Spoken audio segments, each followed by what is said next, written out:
Mr. White. Luke, John, thank you for having me back on the show. We're in, man, nothing beats Queenstown. Yeah. I got asked about that today.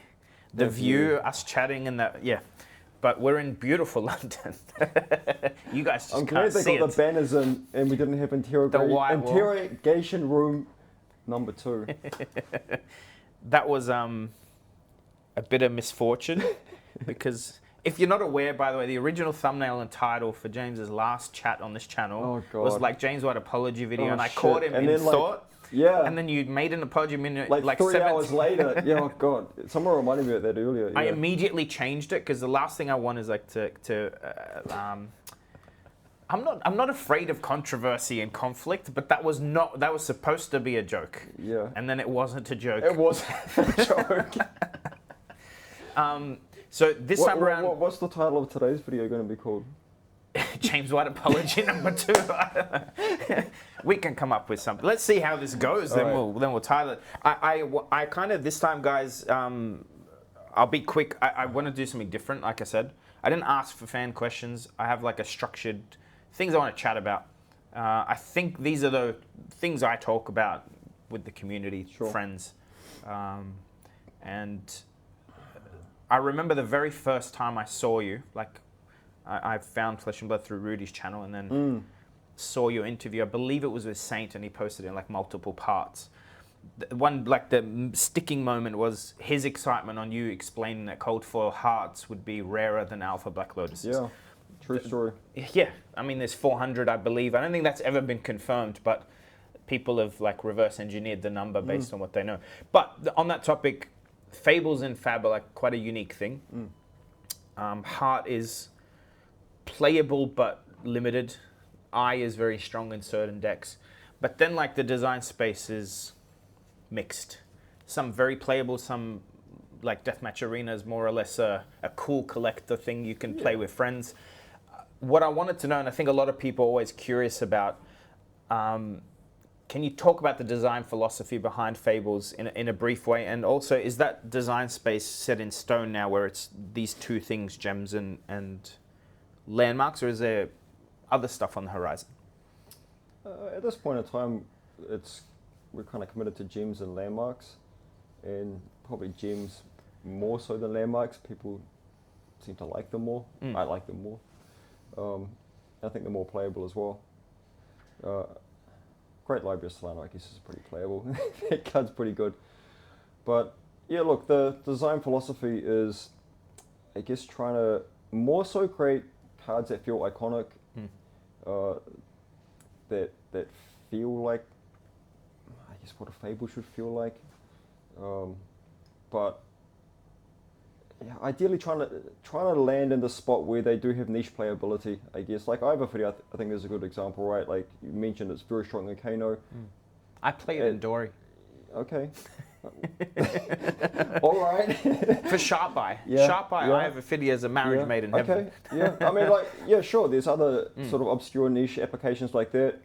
But I feel like that is kind of a good case study of what a successful Fable looks like. It looks beautiful, it feels like it has enough prestige to it in its appearance, and then it has like this kind of like contained niche application that means that not everybody needs to own one. So it kind of like, the thing's expensive, don't get me wrong, the thing it's expensive, hundreds of dollars, but it's not like everybody has to go out and pay hundreds of dollars because not that many decks need it.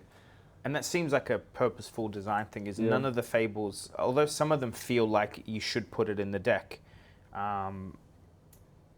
that's a strict thing you guys do on purpose. You don't want them as a requirement for that hero to be competitive. Yeah, I mean, there's a real cost of putting these Fables or any cards that have no defense value in your deck for sure.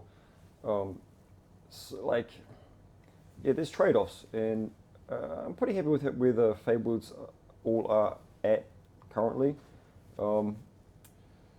It's not to say that we're not going to push the envelope though on what these Fables can do. There's one that is coming up that was contentious internally, and I gotta say, I'm gonna have to take the hit. I'm the one who was just like, ship it, ship it.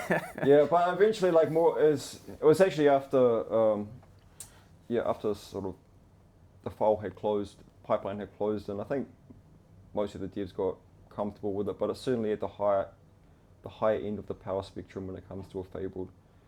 And some of y'all are not going to like it. You're not going to like that I said ship it, but I think it's a cool card. I think a lot of people will really enjoy playing with it. Yeah. But it is pushing the boundaries a little bit. I gotta be honest. Is it this year? Yeah, it's this year. Okay. You'll know when you see it. Yeah. Obviously, first edition Fables are, with the Lost Treasure, they're very expensive. No one needs a cold full heart. But that's how collectability sort of started in Fab with First Ed.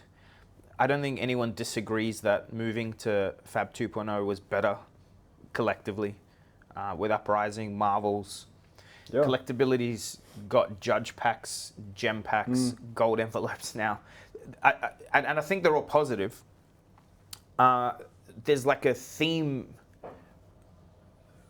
It's hard to explain without like sounding negative about it, but I'm curious about your thought process here. Is like feels bad pulls are sort of required to have feel good pulls. I'm very aware. Yeah. And I think the main thing people have asked you, and I would like you to address, I think you did at the keynote, but I think people watched the keynote and not the dev talk right after. But gold foils have been a big point of contention with the EA. So I actually missed that part. I didn't stay for the dev talk and I haven't watched the video. Can you reiterate the plan for gold foils in the future? Yeah. So that's something that sits with Chris Gearing. And he has been thinking about this quite a lot recently, and I believe that he has taken steps to implement the extended art gold foil prize cards from later this year. It might be like from the Q3 release, the September release onwards, that batch, but I'm pretty sure that it's not going to be every gold foil, it's only the ones that actually have the full art to be able to extend it. It'll have the best art version. Yeah, but I'm pretty sure that's coming later this year, yeah. And just to clarify, in case you can say yes or no, does that include, like for instance, Kabuto for Warrior currently is EA in the set, not EA in gold? We're not going backwards, you don't know? I don't know. Yeah, sorry. I'll see if I can get a tweet from... Chris Gearing's very responsive, although he's very tight. He keeps information tight. I'll ask him, see if he's happy to... Probably tell you to F off. I'm assuming logic and production that they're not going to go backwards. It wouldn't make a lot of sense. No, with these gold foils, we do go back into the back catalogue, though. It happens all the time. I meant reprinting golds in EA. No, we're not going to be reprinting the golds, but like when we're selecting the prize cards for whatever season, it is a mix of like new cards and then back catalogue cards that haven't been printed in gold foil yet. So if it's possible to go back in time to print something that hasn't been printed as a gold foil yet, and it could be centered art, that could be a thing. Amazing. Yep. Do you know if there's a plan for, obviously the EAs were only calling winning cards. Is there a plan to have anything changed there now that there are other EAs in the pool, or will we just keep it to the high-end generic EAs that are calling cards? I think so, yeah. Like we try and preserve those premium pieces for calling prize cards, yeah. Awesome. I had a question about the Lost Treasure rarities. But I think I mean, you've shown them all. They're spoiled. Yeah. Now we've got to go find them. There's some that weren't on that video, actually, like some of the lower tier ones. I haven't gone and counted yet, but okay. Yeah, like all of the top, the most premium ones were on that video, but there's 43 different Lost Treasures. It's only those, like the ones that you saw in the video that are singletons, like the ones that came... I was literally taking out of my binder. The one of 17s. Yeah, right. But then there is like some other Lost Treasures where there's like multiples of them that you can get. So the I guess the common Lost Treasures, but they're still, it's stuff from the history of the game. The cool cards that people who were there at the very beginning had a chance to get different promos and bits and pieces. Those cards aren't worth like thousands of dollars. They're worth, they're okay. They're nice pulls. The people will be happy to open them, particularly, folks who have joined us in more recent times. It's so long ago that these cards were in circulation. But there's like multiples of those inserted into the pack. So when I say 43, it isn't just only 43 Lost Treasures. There's like, I don't know, like a few hundred Lost Treasures or something like that. I don't know the exact number, but there's 43 different lost treasures you can find. I can't wait. Tune in to Fluke Unbox for a whole bunch of unboxing on launch. Yeah. Blitz is how I got introduced to the game, and as punishing as it was a very good way to learn the game, because I'm not someone who will sit in a shop and play CC before and after an armory, because it's like the CC armory is just long enough for me to. It's a commitment. But Blitz, I used to go in and I'd get 2-3 rounds in, because the way I play, that's a 10-minute game unless you're on a fatigue deck, and so the learning curve was great. I've felt, and it is just a feeling, that Blitz is sort of competing with LL format now. That could be not true, but I think just the fact that skirmish is now split into the two. I know that when you spoke to Hamish earlier in the week, Blitz is on the radar. I've heard. Supposedly this isn't a spoiler because the judges were talking about it in their conference, but something about the Project Blue, is that related to Blitz changes? And at least is there any sort of time frame or like a pipeline where, and sorry, to add to, I noticed the pit fighter class means you clearly don't want certain heroes just thrown into Blitz. What can we expect there in brief? Yeah, so Keynote World Championship Philadelphia will be announcing something very big, very significant in that space, and we know what we want to do. We're just refining the details, but we are very confident that we have a more sustainable, more enjoyable sort of evolution of what you could say the Blitz or Young Hero experience is currently. It's Philly. Philly's going to be a big one. Perfect. Yeah, the pit fighter thing, I mean, it's really just a way for us to make cards that are specific for UPF or for multiplayer, right? And not have it like just garbage up the leaderboards. I mean, there's stuff on the leaderboards at the moment that really has no business being there. Does Captain have LL points? He does. He has more than 0, but. I remember watching you play Jason Chung, I think, in an internal event. You were on Captain. This was 2019 That's video. That's the first time I played him, It was just like, deck-handed to me on the spot. But, he's won like one event in his lifetime. He's, 6 years in, one event, 1 LL point. Yeah. But I just think it's a tidy way just to make cool heroes for that specific purpose of multiplayer, and then they're just explicitly not part of the leaderboards. Yeah, and that's the bit I hear, and I think there's some like, not confusion, but people worry. But Young Heroes are not going anywhere. It's just like there's improvements to be made. Announcement in Philly. It's being worked on. That's great. Yeah. I remember someone on Twitter posting a job ad. Actually, I've seen a couple since then. Yeah. One was for a graphic design or something along those lines. But one of them, which kind of didn't go viral, people were talking about, was a job requirement for a developer that required some top 8 finishes, and that created some discourse. So something that, so I want to tie this question together, or this discussion. So you've got a job ad asking for high-end players, and obviously the team is pretty accomplished. Like, you have some very good players in the office. Then I remember a talk you had following a certain issue with ruling at a tournament and a suspension, and you mentioned that the dev team themselves, because they're such good players, do definitely have input in the rulings side of things, and that helps you decide on your competitive play and how the rulings get dealt with. Do you feel like,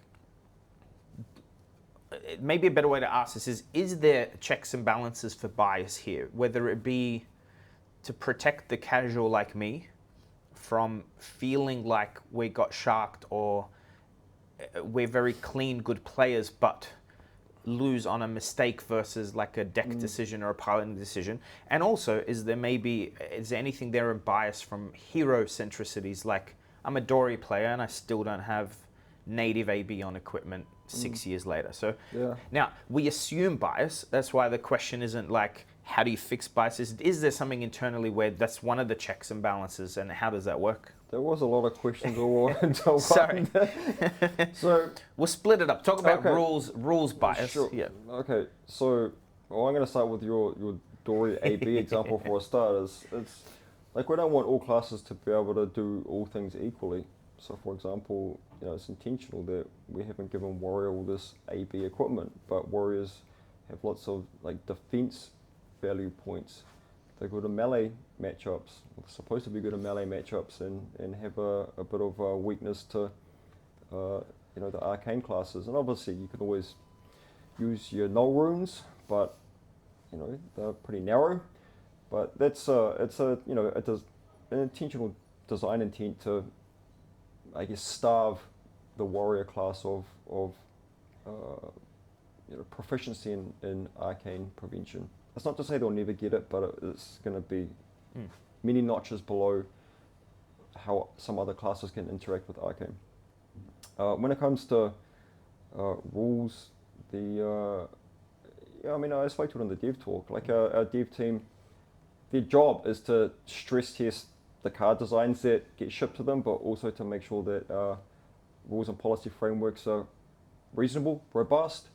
I wouldn't say that there's any particular biases there at all. I think if you look at our tournament rules and policy, we have like the competitive application of those, and then we have the casual application of those, and it depends what kind of event you're playing in to how the rules actually get applied.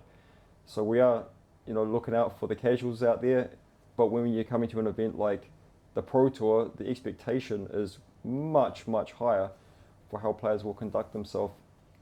And in fact, there's literally a section in the penalty guidelines called rule sharking. Yeah, so we do take that into consideration as well. What was? No, that answers the question for sure. I feel this is a personal perspective that I know is shared, and I think most people maybe don't get the window to ask you this directly. The Dev Talk specifically, you gave an anecdotal example of your background in competitive play. As someone who doesn't have a background in TCG's TILFAB, that was like one of the most shell-shocking things when I now I'm going to use the word sharking. It's all very convoluted. So the example is that you gave is within the rules.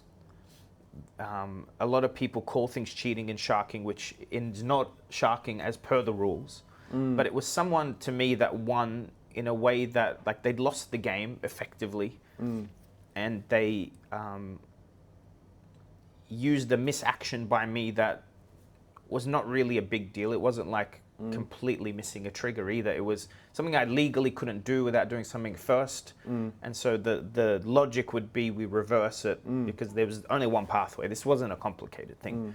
But when the first judge said, no, John's right, like he can clearly do that because he didn't have an action point, there was an appeal.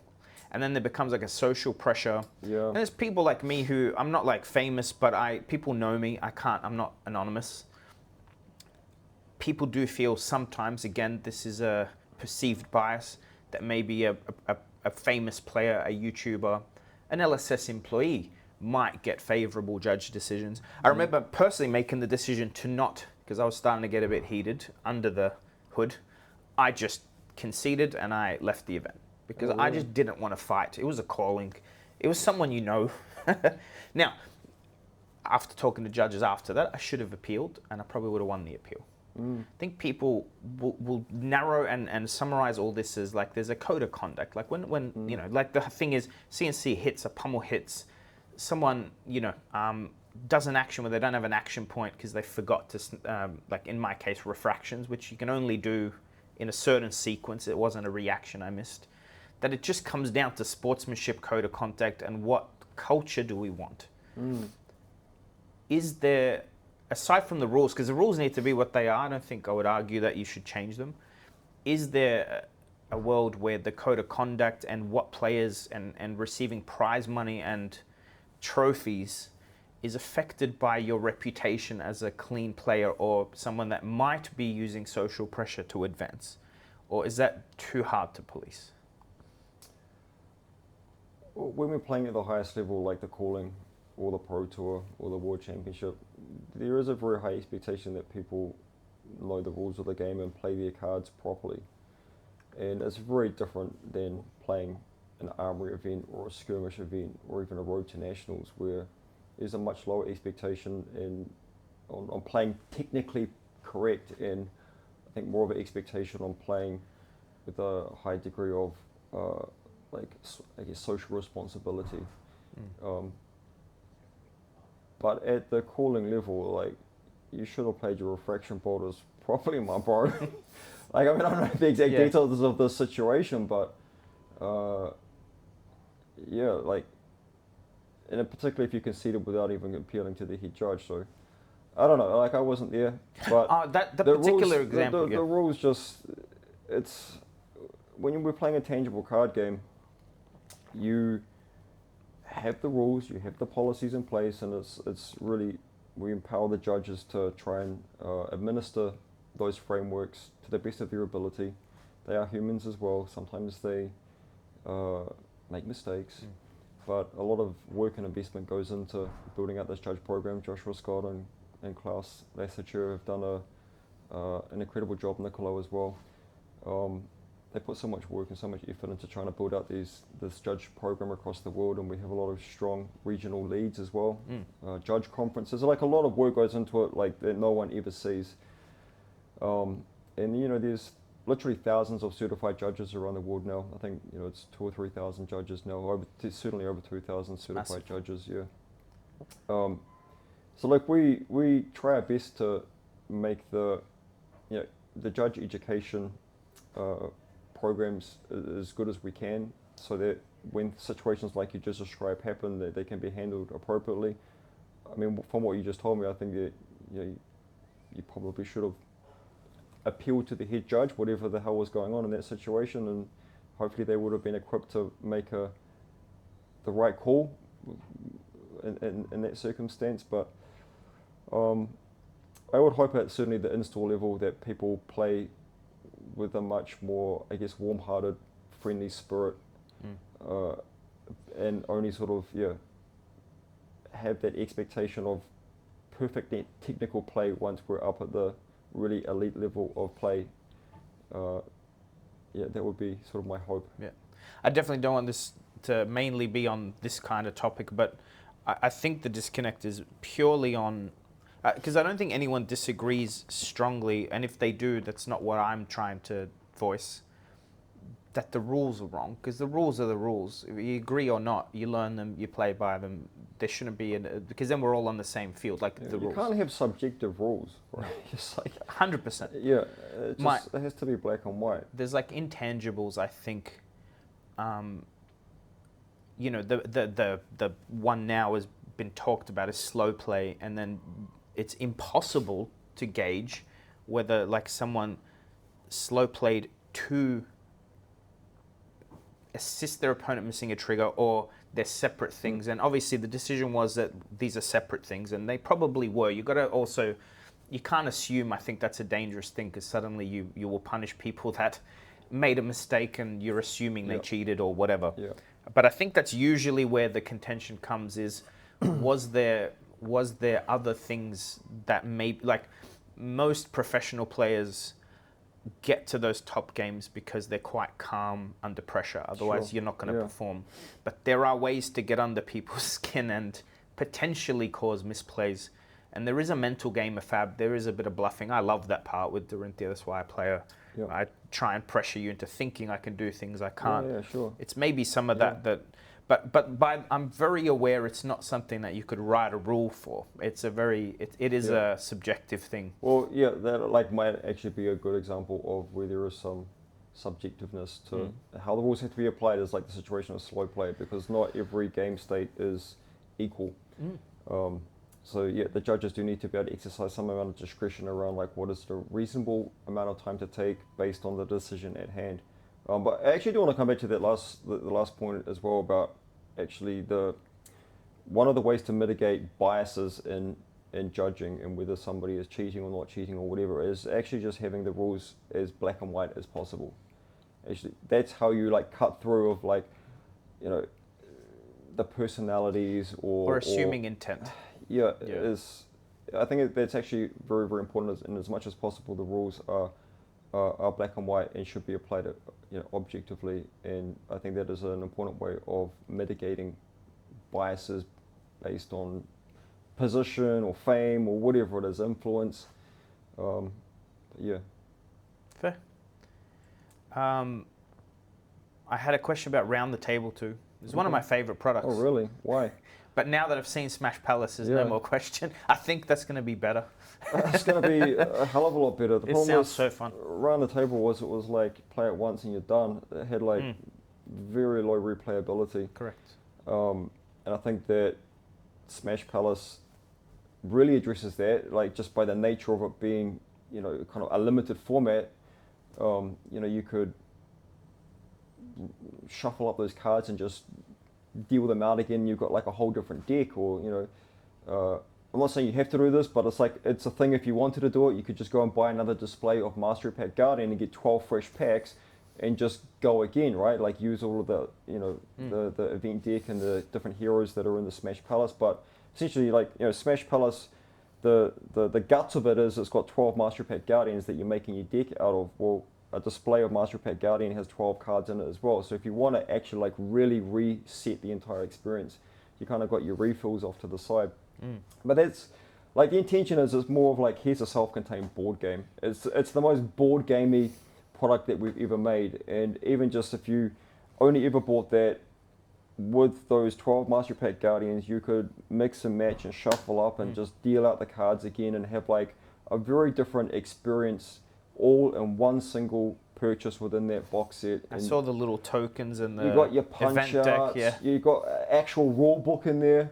You got like the quick start rules as well. It's like, it is fab in a box. It has game match as well. That actually wasn't on the image, but it comes with, they're not the rubber playmats, they're like the board style playmats that fold out. So there's like 2 of them in the box, so you put them together and there's like your 4-player arena. Perfect. So literally it is fab in a box, and I think it's going to be fun.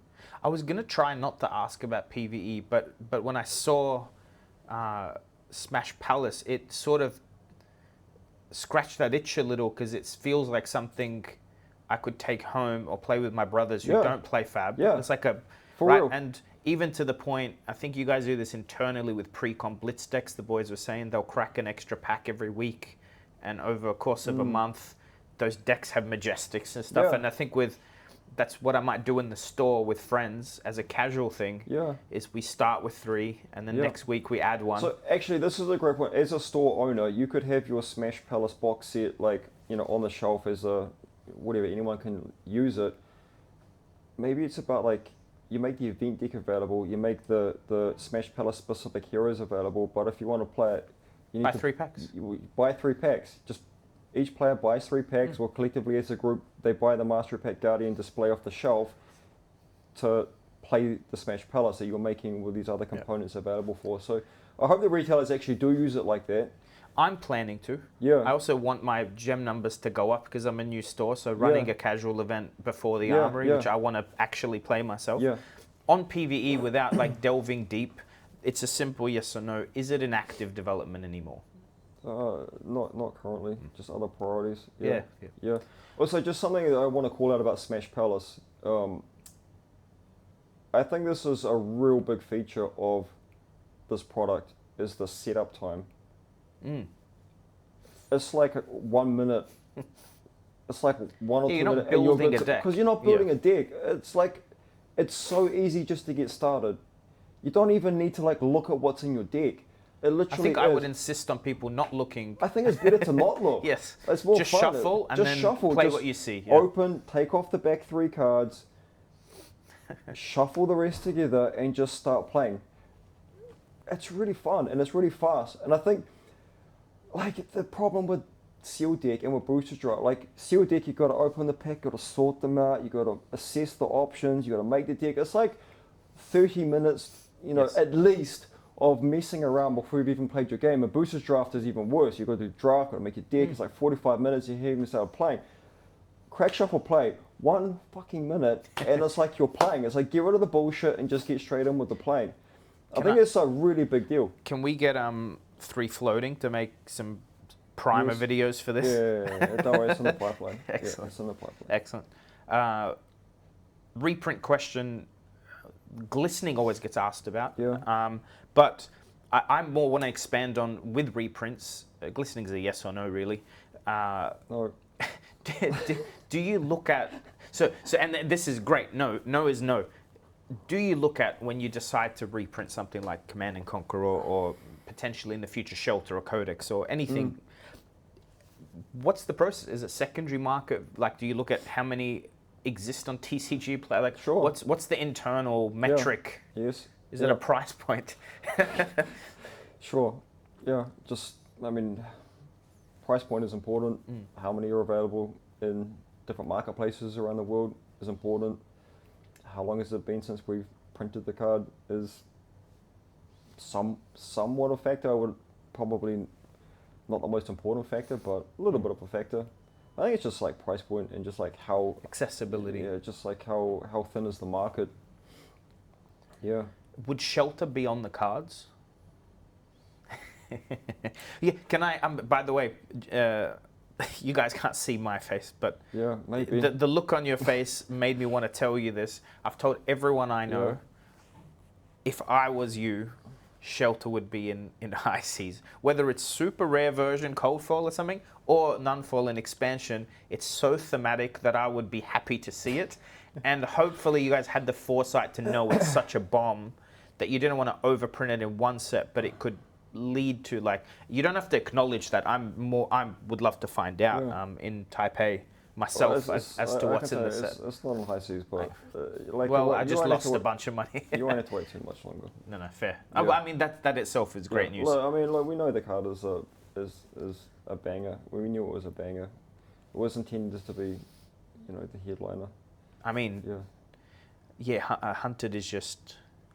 Second I saw Command and Conquer and Shelter, I'm like, this for EV for a single shop like me, it's a win on every and that's not to include all the amazing Marvels and everything else in the set. Having solid reprints is and I think you guys do it tastefully. There's never been a reprint that crashed a card. CNC the new art. Actually, I immediately put them in my Warrior deck because they're more Warrior themed. Yeah, I love the new art. I love it. Yeah. 2023. You won an International Business Award. It's like quoted in the article, I don't know if it's accurate, that it was like a 400 million NZ turnover from zero in like whatever amount of time.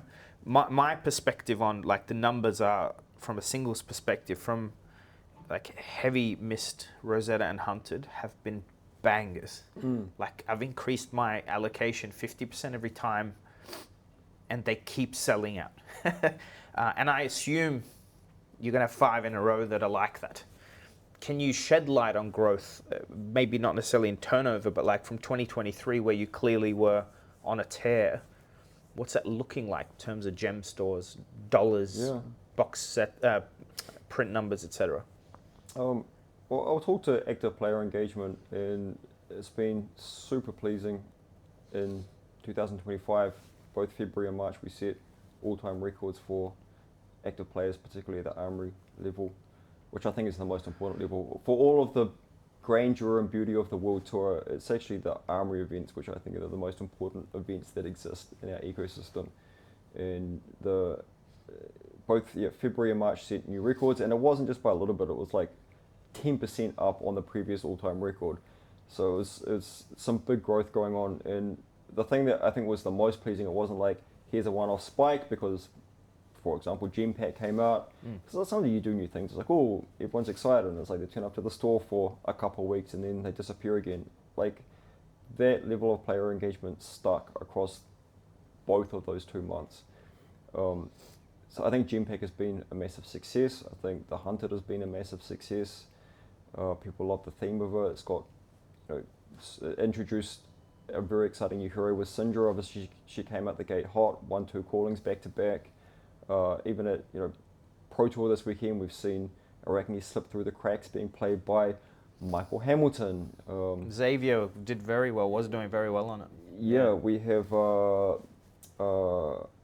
think he's going to be one of the top 8 as well. The Canadian player, sorry if I apologize in advance.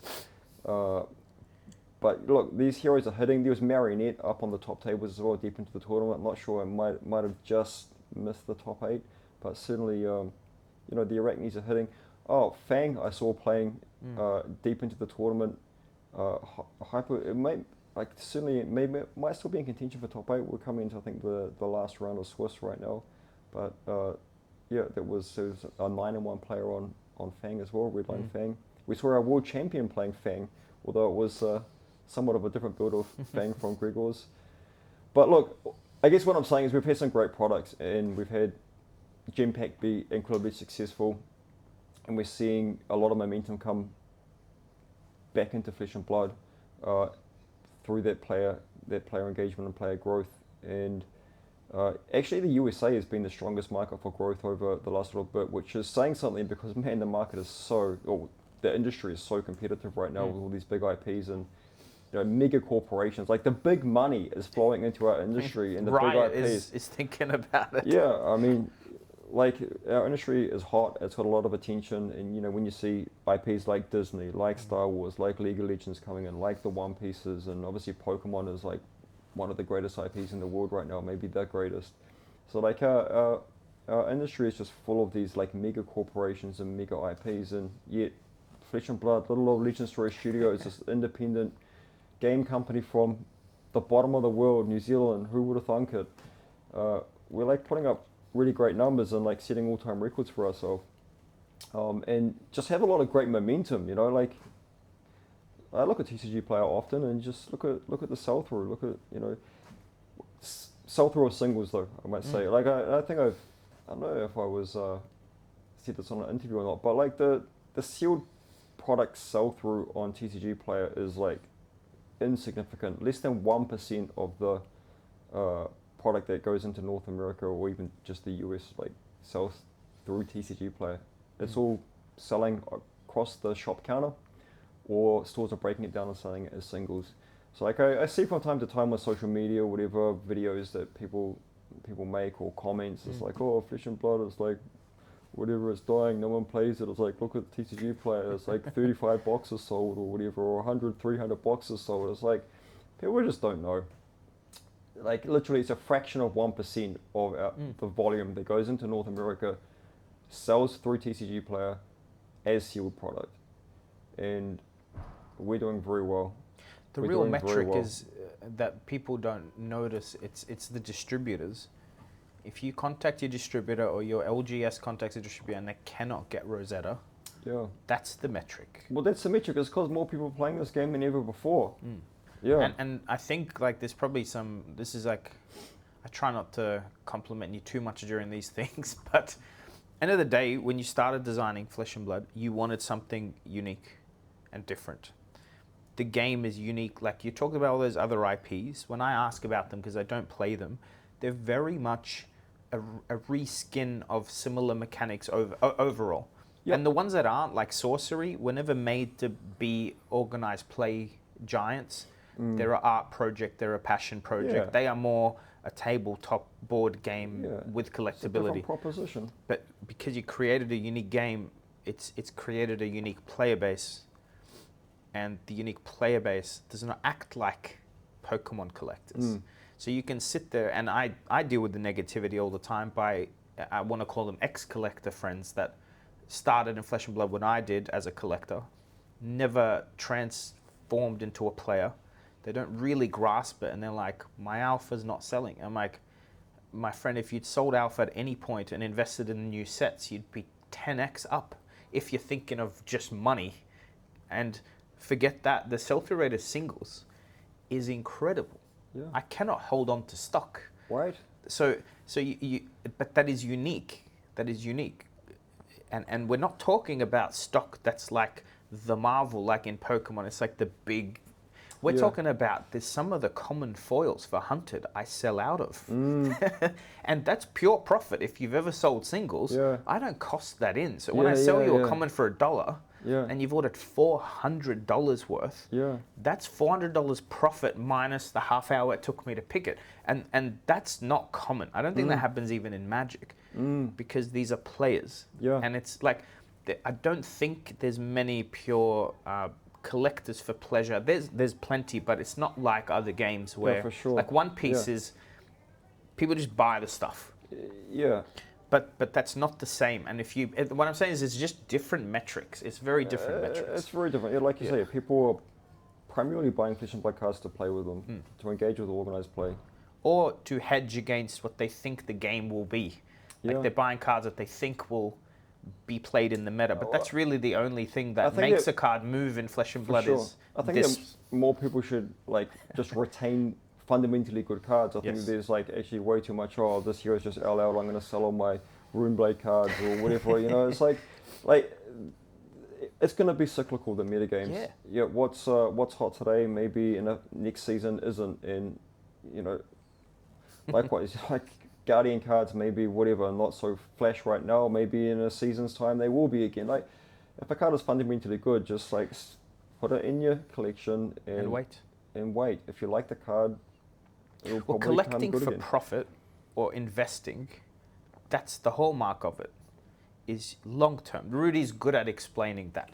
Whether you agree with him or not, he's very good at defining what you are. And you're a Timmy if you buy, sell every time the market moves. Real money that wants long-term growth sits.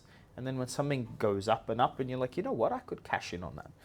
Like Monarch. Monarch is cyclical, and there's another Monarch at some point. We know there's at least one more, at least one more Light Shadow set. So if you're sitting on, anyway, you know what I'm talking about. Monarch Sealed actually had its heyday twice. It had it when it came out, and it had it again during Dusk Till Dawn. You couldn't get Monarch cards during Dusk Till Every Soul Food sold. So it's it's cyclical. If you want your investment in Fab to grow, you definitely have to wait. For sure. Yeah. Well, I don't know whether I could classify Soul Food as being a fundamentally good card. No, but I had 173 of them, and this is anecdotal. Yeah. And I sold all of them. Yeah. So, but they're $2, $3 Majestics, but I never expected to sell them. Yeah, for sure. LSS has had some cool innovations in flow wraps and zero gauge. Yep. Zero gauge, very cool. Yeah. I mean, all cardboard can curl in the wrong environment, but they're nowhere near what like Rainbow Foils. We wanted to ask if there's an update on flow wraps for Japan print, if that's even going to be possible now that it's been a while since. I hope so. I mean, we're still working on it. Excellent. Yep. And zero gauge. I think it's just a matter of time, but it is a ways off yet. Zero gauge is the goal to have it as the primary foiling for the sets. I think it's the future of what people call rainbow foils currently. I think that zero gauge will become the standard, but there's still some like technical like production issues that need to be worked through. I hope that we can get another zero gauge promo or part of a product featuring zero gauge in the near future. I'm very, very bullish on zero gauge. No, I would love to see it. My fear would be that maybe it's again like you're stuck with using Belgian print zero gauge, and maybe Japan can't do it. But it might be a thing. Yeah, yes. yeah. I'm assuming it could be. Yeah. I'll keep my expectations low, but the fact that we got promos in zero gauge, well, I even went to PCG's office with the microscope and we're having a look. Yeah, it's very cool. Yeah. I hope that Arachne slipped through the cracks. Zero gauge number 1 ends up being a bit of like a nice collectible in the future. Is like that was kind of the beginning of this thing that becomes the industry standard over time. Like the coloring on it didn't turn out as nice as we hoped, and that was a learning for us, but it was also part of like the ongoing refinement of this new cardstock and printing technique. So we need to get that sort of thing just like tidied up. Cardamundi is working really hard on their end to just get this thing fully production ready as well, but again, very bullish on it. I think it's the future, and it's been the bane of TCG players for decades. The Taco Rainbow Foil. On Cardamundi, I actually have a background, this in the print industry. I was curious, like when something like flow wraps happen, is that an LSS like a remit to them? Hey, can you do it, or is it them building equipment, or is it you paying them to buy equipment to do it? Like, is there a process you could discuss there? Is how much of it is LSS proprietary and how much is them innovating and other companies not caring, and you're actually going, you know what, we'll pay a bit extra to get something more environmentally friendly or that doesn't curl? Because I imagine it comes at a cost for these things. It's not free. Yeah, for sure. Yeah. I mean, credit where credit's due. Karamundi are the pioneers of the paper flow wrap and of the zero gauge, and we have a really close relationship with them. They've been a fantastic partner.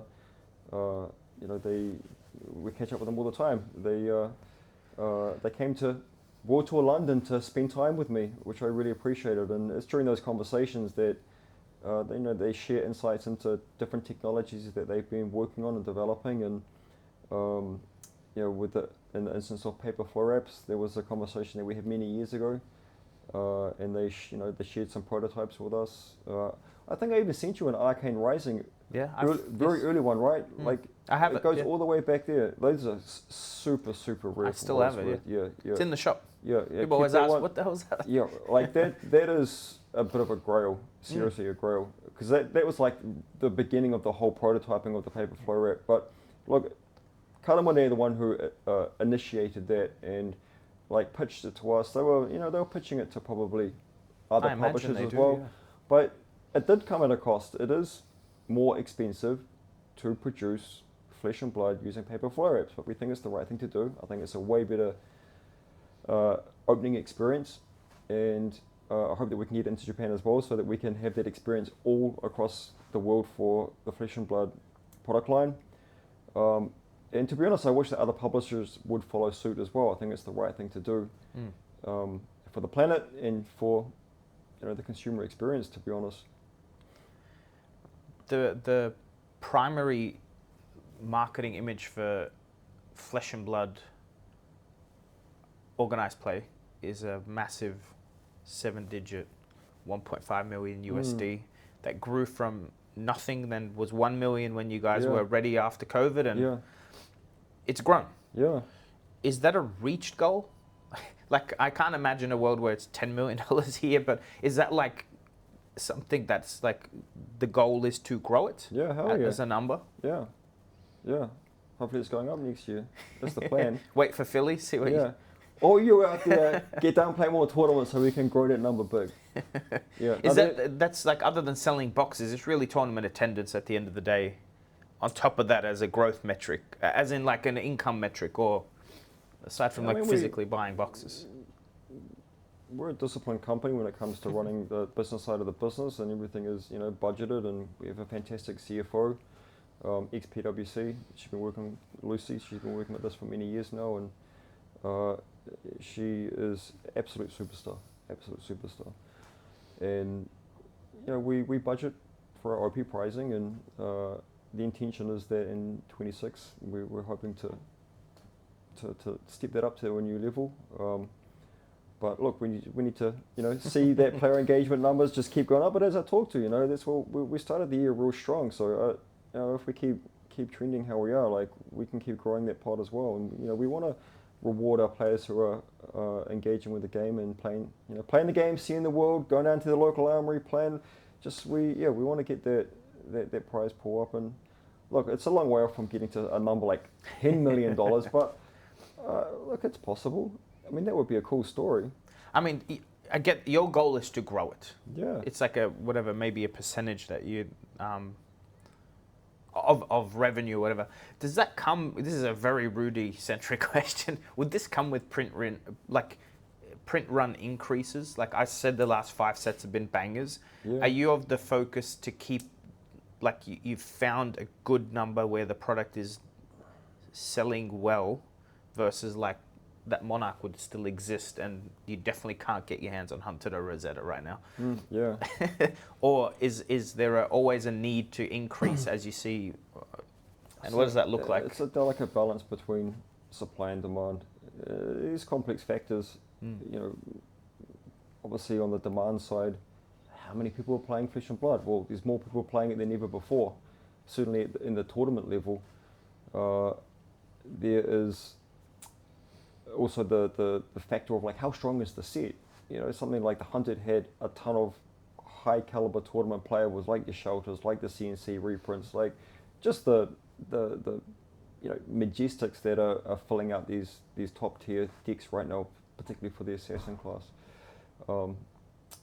And something like High Seas has the treasure pack gimmick in it. So it's like, and Necromancer obviously being a real big deal as well, you know, so the new class coming through. Like, there's different things to these products that, different qualities that will, I guess, dictate how much demand will come in behind them as well. So it's, like, the Hunter did surprise us, so it did overperform. Like, it certainly was a lot more popular than we thought it would be.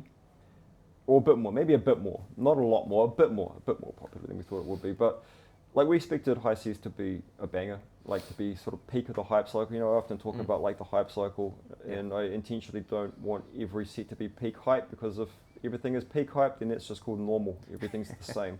So High Seas, it is like peak hype cycle for me, and the set that comes out, we'll step it down a couple of notches. Still a great set, solid set.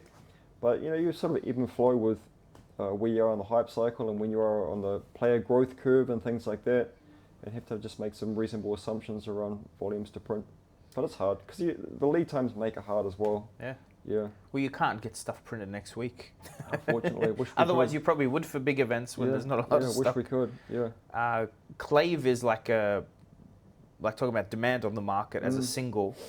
Was like one of the first things we noticed. We cannot get enough, can't buy them, and definitely sold out very quickly. You addressed this, that it wasn't short printed or anything. It's just clearly people want them. My thought process was the similar thing in Outsiders was those weapons had a twin sister, like they all had left right while Clave didn't, and then all of our orders for Clave, Hunter's Clave, were 2 of. Were you expecting the 2 of, and is that why maybe the demand for that card's been so high for a weapon, where maybe you guys assumed internally it would be like Graphene and Clave, and then everyone's buying 2 Claves for some reason? Yeah, I mean, I'm not too sure, to be honest, but I know that it was printed in the intended quantity. We went and audited the print sheets, and there was no. There was no error. There was no error. Again, like, the Hunted in general was just more popular and well received than we thought, and people seem to really get excited about Arachne Marionette. So just maybe more people went in on that hero and bought the Claves. Yeah. With hindsight, did that feel risky? The 8 Marionette, the 6. Risky? Not like, really. internally, did you think that would be as popular as it is? It was more popular than I thought, but I guess risky.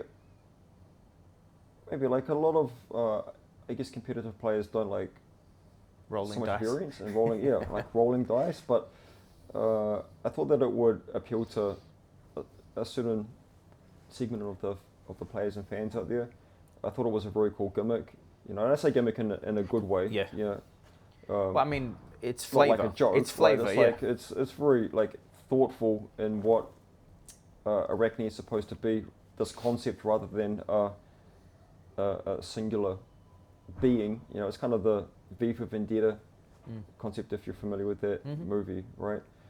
You think that you've, particularly in the context of the story of the Hunted, where they're out there, pursuing the killer of the Emperor, and they think that they've, cornered this killer, this Arachne, and then another one pops up over there and here and there, and it's this very complex, like, chaotic web that appears before you. So I think that we delivered really well on the theme, and I'm grateful that the fans embraced Arachne, and I think it showed in demand for Hunter's Clave. For sure. Rapid fire to finish this off. It's time. I think you have a million things to do, I'm sure. Universal keyword is it coming back? Is it was only used once, and is that like benched, or is it just? Like it's a tool in a toolbox that will, draw upon when and as needed. Dwarven lore. Is there a dwarf themed set or hero or expansion coming? Some cool dwarven cards. I keep getting Belittle Minnowism. Maybe. Trot along. Exactly. I mean, we keep like putting stuff out there. A dwarven hero, cool. is there one that you've worked on that may come? We have some cool. Like Fight Master Cox, you're getting on a Smash Palace, right? Actually. Yeah. Yeah. Is that there's a goblin? He's a goblin. Is there a dwarf? The goblin trumps dwarf. It's okay. Like I'm happy for Hank. I'm very happy for Hank. Yeah. I mean, he's not. Yeah, he's a goblin, but he's short. Sure. Yeah, but like I think the dwarves are good. We'll make good on dwarves. Yeah. This is like not a. I don't need a reason, but I remember trying to get a card graded with Robbie Wen's signature, and it was rejected because the signature couldn't get confirmed. And I don't know if this is like, I think there might be a misunderstanding. But is Robbie Wen still at LSS or not? Was the question I had. Of course. Yeah, because I was like, I feel like that would be something we'd know and we'd feel. Yeah. With his impact on the game. My right hand man. Yeah. I missed meeting him in the calling right after the floods in New Zealand. Yeah. Because he came through. Yeah. But he was very incognito, and I didn't notice. He's very behind the scenes. But yeah, Robbie is our brilliant creative director. Builder of worlds. He oversees all of the art pipeline. He just does such an incredible job. He's such a smart guy, but also very invisible. Another reason to get to World Tour Singapore. Robbie will be there. We're bringing a lot of people from the studio up to Singapore. Amazing. Robbie will be there. So yeah, an opportunity maybe for folks to see the genius creative director behind Flesh and Blood.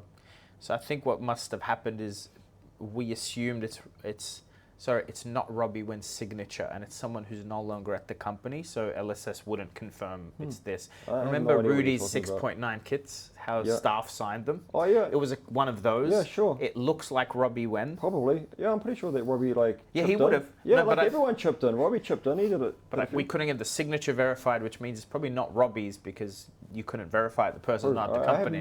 Don't even worry. No idea what you're talking about. Look, it's good. I'm looking forward to meeting him in Singapore if that's the case. Yeah. That's it. That's all I had for you. If you have any closing comments, anything you want to tell the fans other than subscribe to Fluke and Box. Yeah, so smash that like and subscribe button. Support this man.